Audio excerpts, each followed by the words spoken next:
Hello students of class 12 আলোর সমাবর্তন যে চ্যাপ্টারটা আমরা পড়ছি, তো তার আলোচ্য বিষয় এই ভিডিওতে আমরা যেটা করব সেটা হচ্ছে প্রতিফলনের দ্বারা সমবর্তন কিংবা প্রতিফলনের দ্বারা কিভাবে আমরা অসমবর্তিত আলোকে সমবর্তিত আলোতে রূপান্তরিত করতে পারবো। এটা একটা ইম্পর্টেন্ট টপিক, কারণ এর থেকে সমবর্তন কোণ, যাকে আমরা সমবর্ত কোণ কিংবা আইপি কিংবা থিটা পি দিয়ে প্রকাশ করি, আরেকটা রয়েছে একে ব্রুস্টারের কোণও বলা হয়, ব্রুস্টার অ্যাঙ্গেলও বলা হয়, আর সেখান থেকে ব্রুস্টারের সূত্র। তো এটা একটা গুরুত্বপূর্ণ টপিক এইচএস এক্সামিনেশনের জন্য, এটা একটু ভালো করে পড়তে হবে। তার আগে একটু আমার মনে হয় বলা জরুরি, সেটা হচ্ছে যে শুধুমাত্র যে প্রতিফলনের দ্বারা অসমবর্তিত আলোকে আমরা সমবর্তিত আলোতে রূপান্তরিত করতে পারবো সেরকম কিন্তু নয়। আমরা অন্যান্য পদ্ধতিও রয়েছে, যেরকম ধরো প্রতিসরণ রয়েছে, দ্বিবর্ণতা কিংবা দ্বিরাগত পদ্ধতি রয়েছে, যেটার সাহায্যে আমরা পোলারয়েড দিয়ে পরিবর্তন করে থাকি অসমবর্তিত আলোকে সমবর্তিত আলোতে। তো এরকম বিভিন্ন পদ্ধতি রয়েছে যেগুলো আমরা পরের দুটো ভিডিওতে আলোচনা করে নেব। তো সবচেয়ে প্রথম যেটা, যে প্রতিফলন, যেটা আমরা ফার্স্ট আলোচনার বিষয়বস্তু, যে প্রতিফলনের দ্বারা কিভাবে আমরা অসমবর্তিত আলোকে সমবর্তিত আলোতে রূপান্তরিত করে থাকি। সেটা কিরকম না, বিজ্ঞানী ম্যালাস সবচেয়ে প্রথমে, তোমরা বইতে 783 পেজ দেখতে পারো, যে 1808 খ্রিস্টাব্দে বিজ্ঞানী ম্যালাস সবচেয়ে প্রথমে লক্ষ্য করেন কোন স্বচ্ছ মাধ্যমের উপরে, যেমন ধরো জল, কাঁচ, তার উপর যখন কোন অসমবর্তিত আলো অর্থাৎ সাধারণ আলো এসে পড়ে তখন সে কিন্তু সমবর্তিত হচ্ছে। তো উনি লক্ষ্য করে এটা দেখেন যে আংশিকভাবে সমবর্তিত হচ্ছে। তো এই যে আংশিকভাবে সমবর্তিত হচ্ছে, এটা নির্ভর করছে কোন কোণে সেই তলের উপর আলোকরশ্মি আপতিত হয়েছে। এই আপতন কোণের উপরেই নির্ধারিত হবে যে আলোকরশ্মি সমবর্তিত হবে কি হবে না। তো যে কোণে আলোকরশ্মি আপতিত হলে প্রতিফলিত রশ্মি আমাদের সমবর্তিত হবে, সেই কোণকে আমরা বলে থাকি কি না, সমাবর্তন কোণ।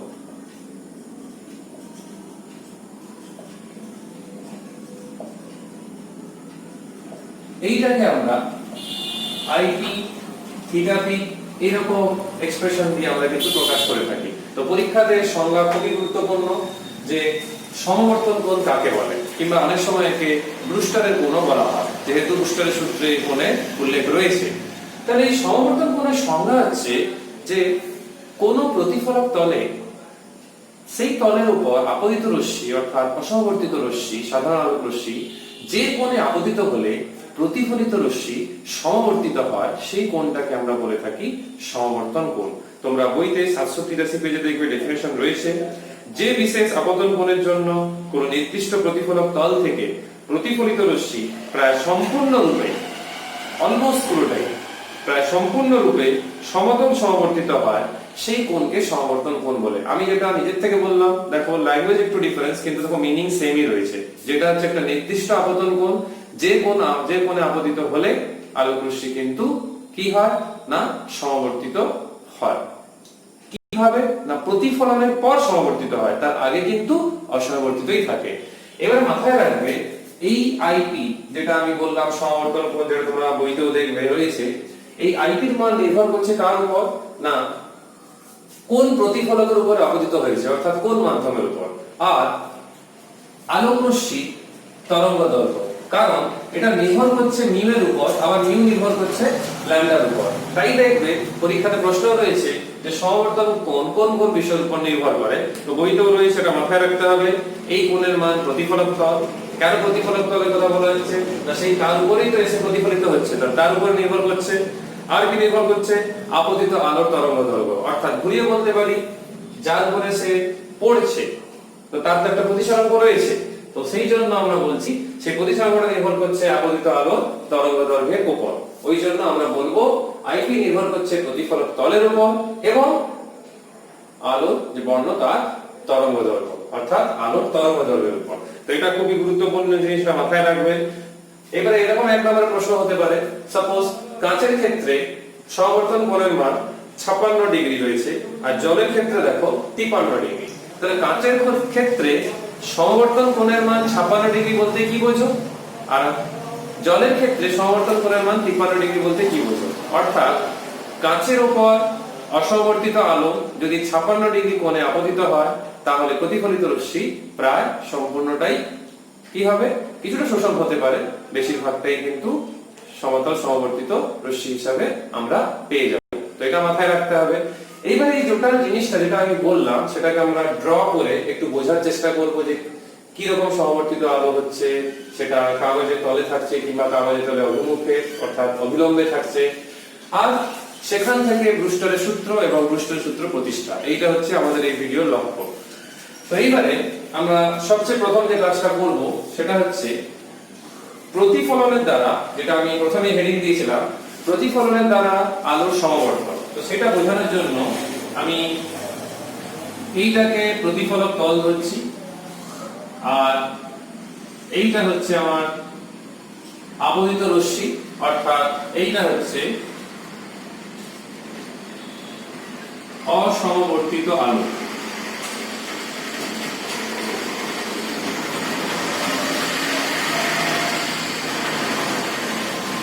হয়ে গেল।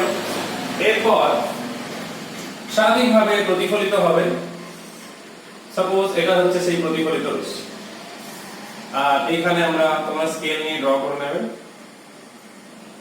আমি মোটামুটি একটা ড্র করলাম। এইটা সেই আপতন কোণ, যে আপতন কোণে আপতিত হলে প্রতিফলিত রশ্মি সমবর্তিত রশ্মিতে রূপান্তরিত হয়। তাহলে এই ক্ষেত্রে যে আলোক রশ্মিটা আপতিত হচ্ছে সেটা অসমবর্তিত আলোক রশ্মি। তো আমি তোমাদের শিখিয়েছিলাম যে অসমবর্তিত আলোক রশ্মি আঁকার নিয়ম, যেহেতু যে কোনো অসমবর্তিত আলোকে আমরা দুটো উপাংশে বিভাজন করতে পারি, সমকোণিক উপাংশ, একটা অনুভূমিক একটা উলম্ব উপাংশ। তাকে আমরা প্রকাশ করার নিয়ম হচ্ছে তাহলে এরকম উভয় দিকে বিপরীত তীরচিহ্ন দেওয়া, এবং এই তীরচিহ্ন দেওয়া মানে এটা হচ্ছে কাগজের তলের মধ্যে কম্পনটা বোঝানো হলো, আর ডট দিয়ে দেওয়া মানে কাগজের তলে অভিলম্ব বরাবর কম্পনকে বোঝানো হলো। তাহলে দুটোই থাকলো, তাহলে এটা অসমবর্তিত আলো হয়ে গেল। এবার এখান থেকে প্রতিফলিত হলো।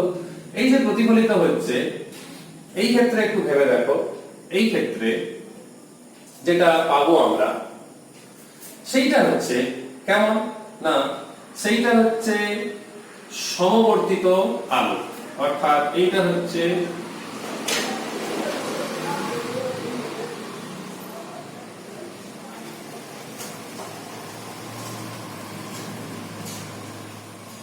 সমবর্তিত আলোক রশ্মি পেলাম। এবারে এই ডট চিহ্ন দিয়েই বুঝতে পারছি আমরা যেটা কি রকমের সমবর্তিত আলো। এটা হচ্ছে কাগজের তলের অবিলম্ব বরাবর এর কম্পনটা রয়েছে। এই জন্য তোমরা বইতে 7.10 ডায়াগ্রামে প্রতিশ্রুতটাও দেখানো রয়েছে, কিন্তু আমি প্রথমটা বোঝাচ্ছি, সেটা হচ্ছে 7.9। যেহেতু এটা কাঁচে আপতিত হচ্ছে, তার মানে এই আইপির মানটা হচ্ছে 56 ডিগ্রি। কিছু কিছু বইতে 57 ডিগ্রিও রয়েছে, তো মোটামুটি 56-57 ডিগ্রি হলেই হয় আর কি। এইবারে যেটা আমাদের কাছে দেখা হবে সেখানে একটা কাঁচের একটা প্লেট রয়েছে, কিন্তু এবার কাঁচের প্লেটটা ওই জন্য 56 ডিগ্রি লিখলাম, যেহেতু কাঁচের ক্ষেত্রে আমাদের সমবর্তন কোণের মান হচ্ছে এই 56 ডিগ্রি। এটা কালো কাঁচ নেওয়া হয় যাতে করে শোষণটা বেশি হয়, আবার যেন বারবার প্রতিফলনটা না হয়। তো বারবার প্রতিফলন হলে কিন্তু এই সমবর্তিত আলোক রশ্মি থেকে কিন্তু একটু সমস্যা হতে পারে। তো এই জন্য আমরা এরকম কালো কাঁচের প্লেট নেওয়া থাকে। এইবারে প্রশ্ন হচ্ছে যে এটা যে সমবর্তিত আলোক রশ্মি হয়েছে কিংবা এতে রূপান্তরিত হয়েছে, যদি আমি এটা এরকম বলি, এটা ও যদি ধরি, সেটা আমরা এটা বি যদি ধরি আর কি, তাহলে এ ও যেরকম আমাদের এখানে এইটা হচ্ছে আপতিত রশ্মি আর এটা হচ্ছে প্রতিফলিত রশ্মি। তাহলে এখানে আমাদের বুঝে নিতে হবে যে এইটা যে সমবর্তিত আলোক রশ্মি সেটা আমরা কি করে বুঝতে পারছি না। এর জন্য আমরা কি করি, যেখানে দেখবো প্রতিফলিত রশ্মি, কারণ কোনটা তো আপতন কোণ প্রতিফলন কোণ, স্বাভাবিকভাবে প্রতিফলনের যে সাধারণ নিয়ম সেটা এই ক্ষেত্রেও প্রযোজ্য। তাহলে এইখানে যদি আমরা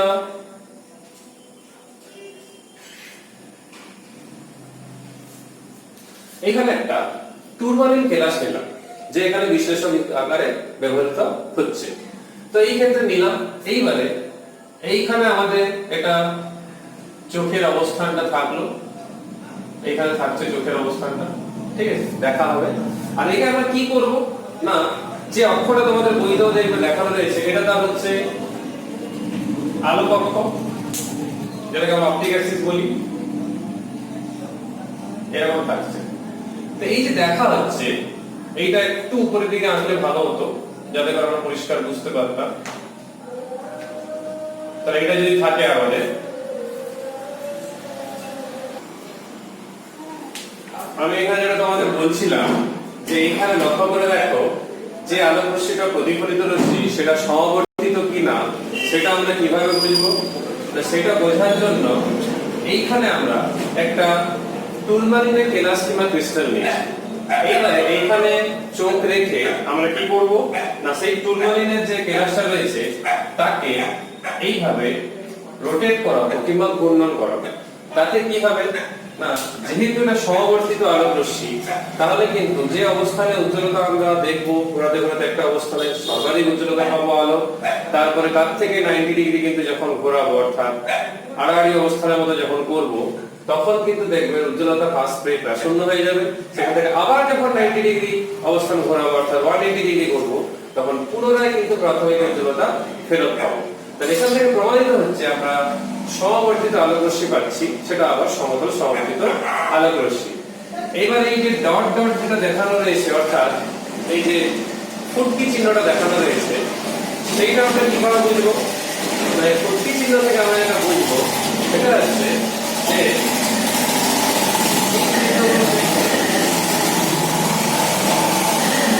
এই চিহ্নগুলো দেখে আমাদের যেটা বুঝতে হবে সেটা হচ্ছে এইটা যে কাগজের যে তল রয়েছে, কাগজের তলের সাপেক্ষে এইটা কিন্তু অবিলম্ব বরাবর কম্পনটা রয়েছে। অর্থাৎ আমি আগের ভিডিওতে বলেছিলাম যদি শুধুমাত্র এইরকম থাকে তাহলে কম্পনটা হচ্ছে কাগজের তলের মধ্যে অবস্থিত, আর যদি শুধু এইরকম থাকে তাহলে বুঝে নিতে হবে কাগজের তলের অবিলম্ব বরাবর কিন্তু কম্পনটা অবস্থিত। তো এটা মাথায় রাখতে হবে আমাদেরকে। নেক্সট কি কাজ করতে হবে আমাদেরকে? সেটা হচ্ছে এইখানে আমরা দেখতে পাচ্ছি যে সমতল সমবর্তিত আলোক রশ্মি পেলাম। তো মনের মধ্যে একটা প্রশ্ন আসছে যে এটা সমতল সমবর্তিত কিংবা সমবর্তিত আলোক রশ্মি কি করে হলো? তো সেই সংক্রান্ত আলোচনা একটু আমরা করে নিই। সেটা হচ্ছে এই যে AO আপতিত আলোক রশ্মি, এইটাকে আমরা দুটো উপাংশে বিভাজন করতে পারি। কি রকম উপাংশ? না, একটা হচ্ছে একটা উপাংশ যেটা এই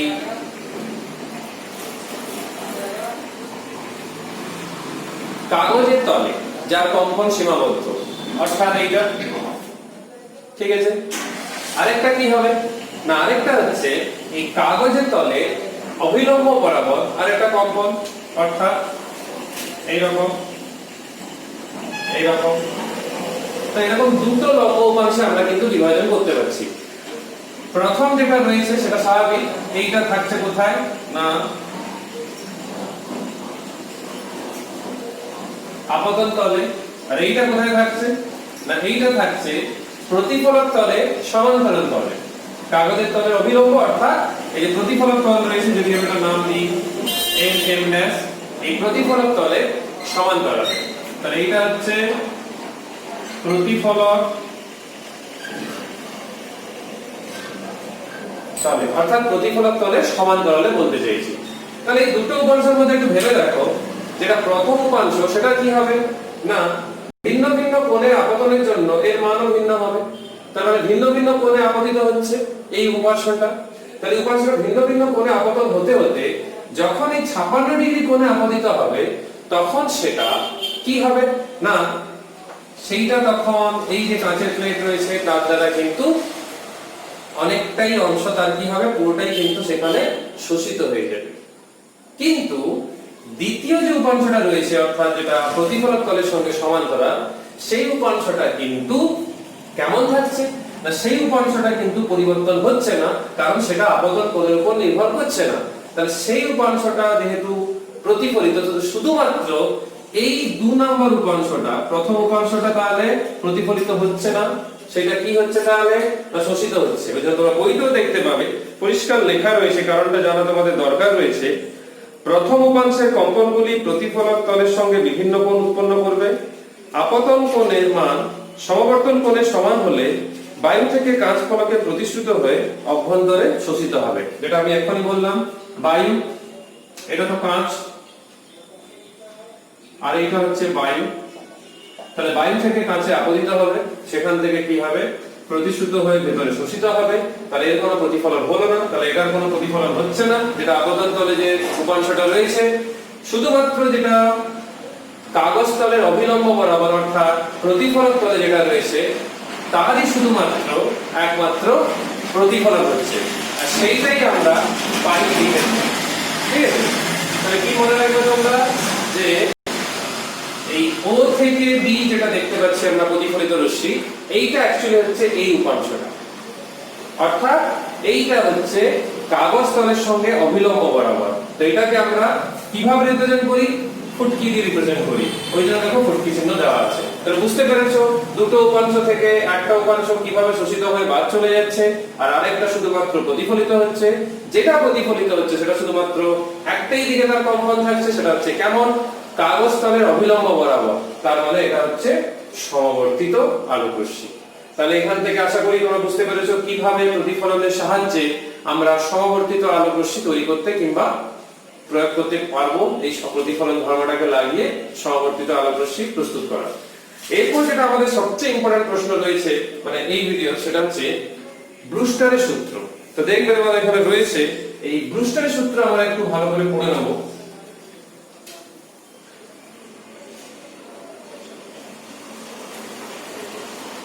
তাহলে ব্রুস্টারের সূত্র সম্বন্ধে একটু জানবো আমরা।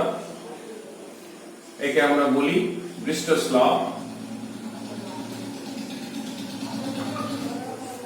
তো তোমাদের বইতে দেখবে 784 পেজে রয়েছে এই ব্রুস্টারের সূত্র। তো আমরা একটু আগে যেটা দেখলাম যে আলোক রশ্মি কোন নির্দিষ্ট প্রতিফলক তলে একটা নির্দিষ্ট কোণ যেটাকে সমবর্তন কোণ বলি, সেটা আপতিত হলে প্রতিফলিত রশ্মি কিন্তু প্রায় পুরোটাই, কিছুটা শোষণ হয় অবশ্য, সেটা হচ্ছে সমবর্তিত আলোক রশ্মিতে রূপান্তরিত হয়। তো সূত্রটা এর থেকে রিলেটেড সূত্রটা কি না, পাই এবং তার যে বিভেদ তল রয়েছে অর্থাৎ যে প্রতিফলক তল রয়েছে তার যে প্রতিসরাঙ্ক অর্থাৎ মিউ, সেইটা এই সমবর্তন কোণ তার ট্যানজেন্টের সঙ্গে সমান। অর্থাৎ সেই প্রতিসরাঙ্ক যে মাধ্যমটা রয়েছে অর্থাৎ যে বিভেদ তল রয়েছে, সেই ক্ষেত্রে যে মিউ এর মানটা রয়েছে সেইটা সমবর্তন কোণে ট্যানজেন্টের সঙ্গে সমান। তো বইটাও দেখবে তোমরা লেখাটা পাবে, সমবর্তন কোণে ট্যানজেন্টের মান সংখ্যাগতভাবে প্রতিসরক মাধ্যমের পরম প্রতিসরকের সমান। তার মিউটা কি? প্রতিসরাঙ্ক কার? প্রতিসরক মাধ্যমে তার পরম প্রতিসরাঙ্ক। একদম আমরা শূন্য মাধ্যমের সাপেক্ষেই বলছি, যেটাকে আমরা এই ক্ষেত্রে বায়ু ধরছি। এইটাকে আমরা প্রুফ করব। তো প্রুফ করার জন্য আমরা কি করব না, আমরা এইখানে প্রথমে প্রতিফলক তলটা এঁকে নিচ্ছি।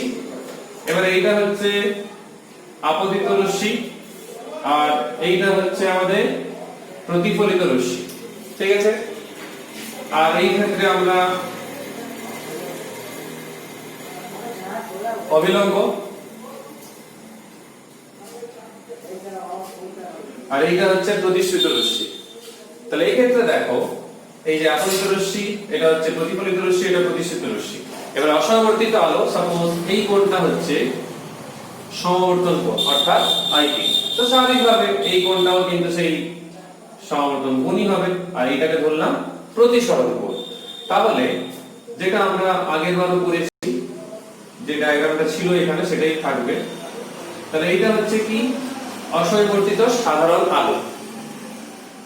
প্রতিফলনের পর আমরা যেটা দেখেছি কি হলো না, সমবর্তিত আলো পেয়েছিলাম সমতল সমবর্তিত আলো অর্থাৎ প্লেন পোলারাইজড লাইট। এইবারে এই যে পেলাম আমরা এখানে যে প্রতিষ্ঠিত রশ্মি, এটাও কিন্তু সমবর্তিত, কিন্তু এটা আংশিক সমবর্তিত। তো এইটাকে বোঝানোর জন্য আমরা এইভাবে লিখতে পারি, কিন্তু তোমাদের ছায়া প্রকাশনী বইতে দেখবে দুটো চিহ্নই রয়েছে, ডটও রয়েছে, আবার এই লম্বালম্বী যে সরলরেখা সমান্তরাল সরলরেখা যে বিপরীত দিক চিহ্ন যুক্ত সেটাও রয়েছে। তো সেটা মানে তো অসমবর্তিত হয়ে যাচ্ছে। তো তারা একটা আংশিক বোঝানোর জন্য করেছে, আমি আংশিক বোঝানোর জন্য কাজ করছি। যেহেতু এটা কাগজের তলে মধ্যে অবস্থিত এর কম্পনটা, তো এইভাবে বোঝালাম। আর যেটা আপতিতর ক্ষেত্রে যেহেতু সমতল সমবর্তিত আলো পাই আমরা, আর সেটা হচ্ছে কাগজের তলে অবিলম্ব বরাবর থাকে, তো প্রতিফলক তল বরাবর যেটা আমরা বলি সেইটা হচ্ছে ডট দিয়ে বোঝালাম। তাহলে দেখো এই প্রতিফলিত রশ্মি আর এখানে যে রয়েছে প্রতিশ্রুত রশ্মি, এই দুটোর যে কম্পন তল যেটা থাকে সেটা কি হয় না পরস্পরের সঙ্গে লম্ব। তোমরা বইতেও দেখবে, লেখাটা দেখতে পাবে, দুটি পরস্পরের সঙ্গে সমকোণে থাকে। তো এইটা একটু তোমরা মাথায় রাখবে যে দুজনের কম্পন তল যেহেতু সমকোণে থাকছে, তার মানে আমি এইটা বলতে চাইছি যে এই যে কোণটা, এই কোণটা হচ্ছে 90 ডিগ্রি, যেহেতু সমকোণে থাকছে এই জন্য এটা হচ্ছে 90 ডিগ্রি।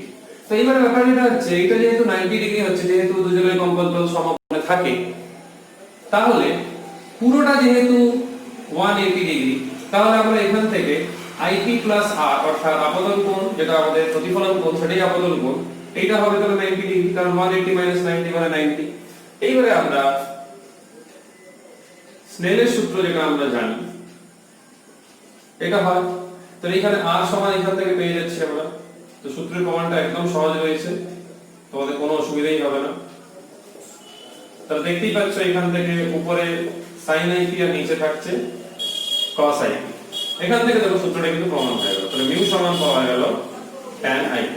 যেরকম আমরা এই ক্ষেত্রে দেখো ব্রুস্টারের সূত্র প্রমাণ করছি, এইটাকে আমরা লজিক দিয়ে ধরে প্রমাণ করছি। তো একটা হটসে একটা প্রশ্ন আছে, দেখো যাও ইম্পর্টেন্ট, সেখানে ব্রুস্টারের সূত্র তোমরা ধরতে পারো আর এইটা প্রমাণ করতে হবে যে IP plus R equals to 90 degree. তো মনে করো দেখো আগের বেসিসের একটা অঙ্ক যে আমরা এই দিনও প্রয়োগ করেছিলাম, এটা খুবই একটা ইম্পর্টেন্ট কনসেপ্ট আমাদের এন্ট্রান্সের জন্য আর এইচএস এর জন্য আর নিউমেরিক্যালস এর ক্ষেত্রে স্পেশালি, যে আপতিত রশ্মি যেটা যে কোণটা আপতন কোণ কিংবা প্রতিফলন কোণ, অ্যাকচুয়ালি এই ক্ষেত্রে প্রতিফলন কোণ দুটো সমান, প্রতিফলন কোণ আর প্রতিসরণ কোণের যে যোগফলটা 90 ডিগ্রি, অথবা বলতে পারি প্রতিফলিত রশ্মি এবং প্রতিসৃত রশ্মি সর্বদা সমকোণে থাকে। অবশ্যই এটা যেন সমবর্তন কোণে আপতিত হয়, তো সেটা তো শর্ত থাকবে, না সমবর্তনটা হবে কি করে, না সূত্রটা প্রমাণ হবে কি করে। তো এখানে আলোক রশ্মি দেখো সমবর্তিত পাচ্ছি আর এটা আংশিক সমবর্তিত পাচ্ছি। তো এখানেই প্রমাণ হচ্ছে আমাদের যে ব্রুস্টারের সূত্র। তো তোমরা দেখবে এটা 784 পেজে রয়েছে। এরপর আমরা আলোচনা করতে চাইছি সেটা হচ্ছে প্রতিসরণের সাহায্যে কিভাবে আমরা আলো সমবর্তন ঘটাতে পারি কিংবা সমবর্তিত আলো পেতে পারি। তো এটা প্রতিফলন ছিল, এবার যেটা হচ্ছে প্রতিসরণের দ্বারা। দেখো আমরা প্রতিফলনে কি দেখলাম না, একটা ফলক কিংবা কোনো কিছু ছিল, প্রতিফলক তল, সেখানে আলোক রশ্মি আপতিত হলো, তারপরে যে প্রতিফলিত রশ্মি হচ্ছে সেটা আমরা দেখলাম কি না সেটা সমতল সমবর্তিত কিংবা সমবর্তিত আলো হলো। এর প্রতিসরণের ক্ষেত্রে কি হয় না, প্রতিফলন থাকতে আমরা প্রতিসরণের কথা ভাবছি কেন না, একটা বিকল্প ব্যবস্থা পাবো। আর প্রতিফলনের একটা প্রবলেমও থাকছে, এটা কি না, যে একটা যদি আমরা প্লেট ব্যবহার করি আর সেটা দিয়ে যদি করি, যেটা দেখবে তোমাদের বইতে শুরুতেই লেখা রয়েছে যে তল বিশিষ্ট স্বচ্ছ কাঁচ প্লেটের উপর সমবর্তন কোণে আপতিত হয়, তখন প্রতিফলিত রশ্মি সম্পূর্ণভাবে সমতল সমবর্তিত হয়। তো তোমরা বলেছো তাহলে প্রবলেম কি, সম্পূর্ণভাবে সমতল সমবর্তিত তো হচ্ছে, এটা তাহলে অসুবিধাটা কোথায় না, অসুবিধাটা যেটা হচ্ছে সেটা হচ্ছে তার তীব্রতা কিংবা উজ্জ্বলতা খুব একটা বেশি হয় না, এটা একটা প্রবলেম। তো একটা খুব ভালো তথ্য দিয়েছে বইতে, আপতিত রশ্মি বেশিরভাগ মানে প্রায় আপতিত রশ্মির 85% অংশ প্রতিসৃত হয়ে যায়, শুধুমাত্র 15% প্রতিফলিত হয়। তার তীব্রতা হবে কি করে বেশি, 100% এর মধ্যে 85% তো প্রতিসরণ হয়ে গেল, আর প্রতিসরণটা কোনো কাজেই লাগছে না আমাদের, এটা কি কাজে লাগলো আমাদের, কাজে তো লাগছিল এইটা। তাহলে এই জন্য প্রতিসরণ দ্বারা কিভাবে সমবর্তিত আলোক রশ্মি পাওয়া যাবে তার ব্যবস্থাপনা করা হলো। তো তার ব্যবস্থাপনাটা কি করে করা হলো না, আমরা কি করব, এটা জাস্ট আমি বোঝানোর জন্য আনছি। তাহলে তোমরা দেখবে বইতে এইটাকে এইভাবে না আঁকে, আমরা যদি একটু সমান্তরিকের মতো আঁকি, সেইখান থেকে অনেকগুলো সমান্তরাল, একটা কাঁচের প্লেট নিলে সমস্যা রয়েছে, যেহেতু আমরা এরকম অনেকগুলো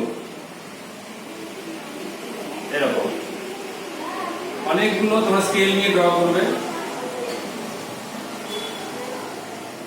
অনেকগুলো এরকম সমান্তরাল কাঁচের প্লেট নিয়ে নেওয়া হলো। এইবারে নেওয়ার পর যেটা করতে হবে আমাদের এখানে, যে একটা প্লেট থাকলে কি হবে না, বেশিরভাগ প্রতিসৃত হয়ে চলে যাবে, কিন্তু আমরা পর পর অনেকগুলো কাঁচের প্লেট একই রকমের নিচ্ছি, পাতলা, ঠিক আছে। এবার এখান থেকে কি হবে না এখান থেকে আলোক রশ্মি এসে আপতিত হলো, তাহলে প্রতিসরণ হবে, ঠিক আছে? তাহলে প্রতিফলন হবে, প্রতিসরণ হবে। তাহলে এইখান থেকে লক্ষ্য করে দেখো প্রতিফলন প্রতিসরণ দুটোই হচ্ছে। তাহলে আমি যদি এক একটা অংশ নিয়ে ভাবি, যেরকম তোমার বইতে দেখবে অনেকগুলো রয়েছে, তোমার ডায়াগ্রাম 7.11 ভাবতে পারো। তাহলে এইখান থেকে দেখতে পারো যে কি হচ্ছে না, এটা প্রতিফলিত রশ্মি, এখানেও থাকছে প্রতিফলিত রশ্মি, এখানেও দেখো প্রতিফলিত রশ্মি। তাহলে প্রতিফলিত রশ্মিগুলো কেমন পরপর সমান্তরাল তোমরা দেখতে পাচ্ছ, তো এটা মাথায় রাখতে হবে। নেক্সট যেটা ব্যাপার হচ্ছে সেটা হচ্ছে এইখানে আমরা দেখতে পাচ্ছি আপতিত রশ্মি, তারপরে পরপর রয়েছে যেটা সেটা হচ্ছে প্রতিফলিত রশ্মি।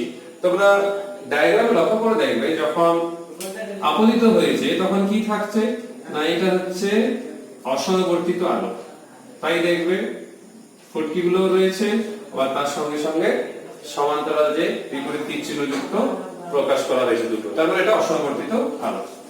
এবার যেটা প্রতিফলিত রশ্মি সেটাও সমবর্তিত আলো, কিন্তু পর পর যত প্লেটগুলো আমরা এদিকে যাব তখন কিন্তু এইদিকে আমরা দেখতে পাবো ধীরে ধীরে তার তীব্রতা কিন্তু কমে যাচ্ছে। তোমরা বইতেও ডায়াগ্রামে লক্ষ্য করে দেখবে প্রথমের দিকে অনেকগুলো ডট দেওয়া রয়েছে, তারপর ধীরে ধীরে কিন্তু দেখো ওই ডটগুলো যে রয়েছে সেটা কিন্তু কমে কমে যাচ্ছে পর পর। তাহলে এখান থেকে বুঝতেই পারছো, দেখবে তোমরা বইতেও লেখা পেয়ে যাবে যে আলোক রশ্মি সমবর্তন কোণে আপতিত হলে বারবার প্রতিফলন দ্বারা ক্রমশ বেশি পরিমাণ সমবর্তিত আলো প্রতিফলিত করা যাবে এবং প্রতিফলিত সমবর্তিত আলো তীব্রতা বৃদ্ধি পাবে। আর এইটাকে আমরা কিভাবে বলছি না, দেখো একবার শুধু প্রতিফলন হলো তখন কম হলো, আবার প্রতিফলন, আবার প্রতিফলন, আবার প্রতিফলন, আবার প্রতিফলন। তো আমি প্রথমে কি বলেছিলাম যে এরকম পরপর পরপর পরপর হওয়ার জন্য তার তীব্রতা কমে যাচ্ছে। কিন্তু একটু ভেবে দেখো তীব্রতা কমে যাচ্ছে ইন দ্য সেন্স কি না, যেটা মূল আলোক রশ্মি ছিল সেইখান থেকে পুরো পরিমাণটা এসে আপতিত হলো, কিছু হয়ে গেল যেটা প্রতিষ্ঠিত হলো সেইটা, কিন্তু ওভারঅল যখন আমরা পাচ্ছি তখন আগেরটাও তো পাচ্ছি, এটাও তো পাচ্ছি, এটাও পাচ্ছি, তখন তীব্রতা স্বাভাবিকভাবে বেড়ে যাচ্ছে। তাহলে আগে কি হচ্ছিল, একবার হলো 85% বেরিয়ে গেল, এখানে 15% পেলাম। এখন কি হচ্ছে, সেই 85% এর যে অংশগুলো সেগুলোও বারবার প্রতিফলন হচ্ছে, সেটাও কিন্তু পাচ্ছি। তার মানে ওভারঅল আমরা প্রতিফলিত রশ্মির তীব্রতা বৃদ্ধি করতে পেরেছি। এবার প্রশ্ন হলো তাহলে প্রতিষ্ঠিত রশ্মির কি হবে না, প্রতিষ্ঠিত রশ্মির ক্ষেত্রে দেখবে বারবার প্রতিসরণ, এখানে পরপর পরপর প্রতিসরণ হয়ে যাচ্ছে, হওয়ার পর কাগজ তলে কম্পন যেটা রয়েছে সেইটা কিন্তু আমরা পেয়ে যাচ্ছি।